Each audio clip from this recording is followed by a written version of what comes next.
follow your passion first. When I retired from the game, I sat there asking kind of all the wrong questions. What's the biggest industry I can get into? And it's all the wrong stuff. And you got to sit there and ask yourself, okay, what am I truly passionate about? What do I enjoy doing? And when you feel that way, honestly, you feel like you have never worked a day in your life. It's the most fun thing in the world. You get up in the morning excited about what you're doing. And you got to be really honest with yourself about it. If you wake up in the morning and you're dreading going to work, dude, do something else. Right. Do something else. And those are hard decisions to make. But when you make those decisions, it's a very liberating experience. And you find out that the rewards will come.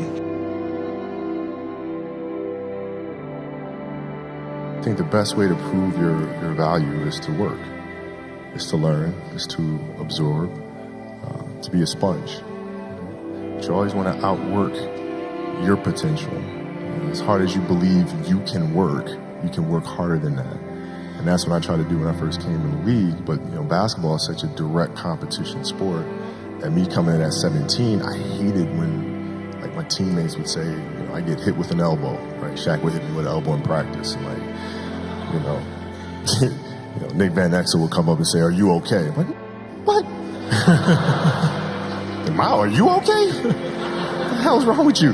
So I always had that extra chip on my shoulder. So every day in practice for me was really trying to annihilate everybody that I was playing against. Because I wanted to prove you don't need to babysit me. I'm fine, And so it's always that competitive nature, the work ethic, and curiosity. Because I asked a lot of questions. When playing with Bryant Scott, I asked him a lot of questions. Eddie Jones, who was great at chasing guards off the screens, and I didn't understand how to do that.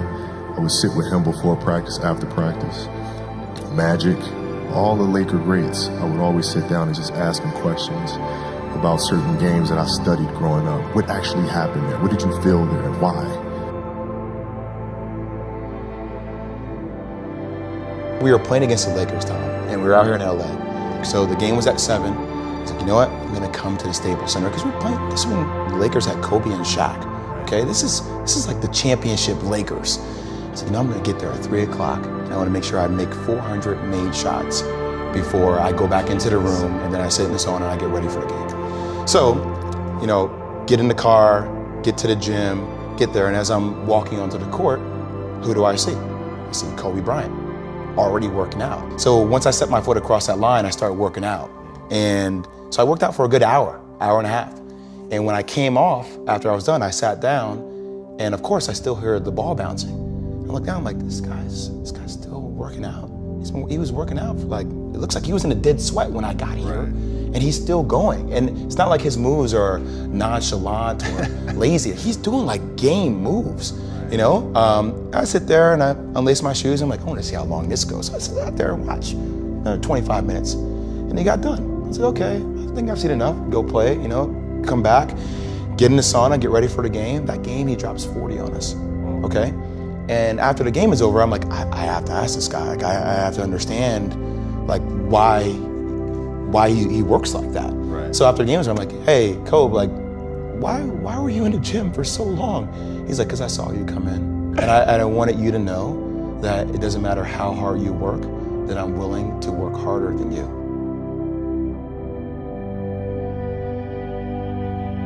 If your job is to try to be the best basketball player you can be, right? To do that, you have to practice, you have to train, right? You want to train as much as you can, as often as you can.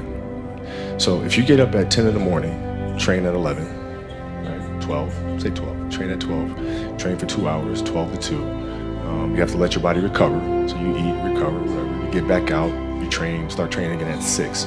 Train from 6 to 8, right? And now you go home, you shower, you eat dinner, you go to bed, you wake up, you do it again, right? Those are 2 sessions.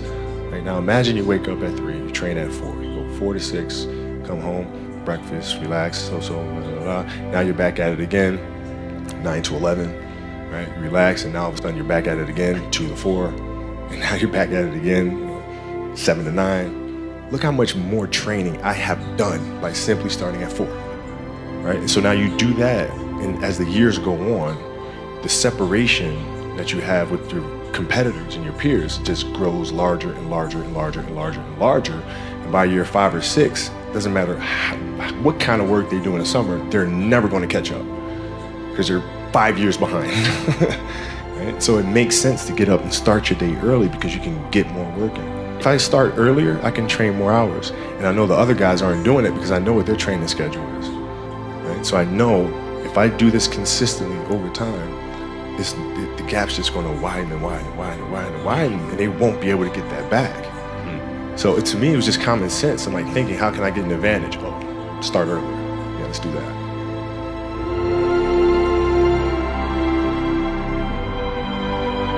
How do you develop that, or where do you learn that from? Well, I think it's just a matter of what's important to you. Mm-hmm. What's important to you for whatever reason. I felt like I didn't feel good about myself if I wasn't doing everything I could to be the best version of myself. If I felt like I left anything on the table, it would eat away at me. I wouldn't be able to look myself in the mirror. And so the reason why I can retire now and be completely comfortable about it, because I know that I've done everything I could to be the best basketball player I could be.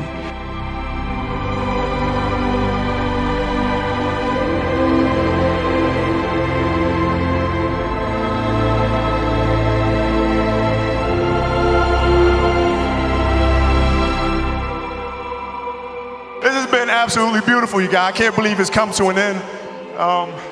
You guys will always be in my heart. And what can I say? Mamba out.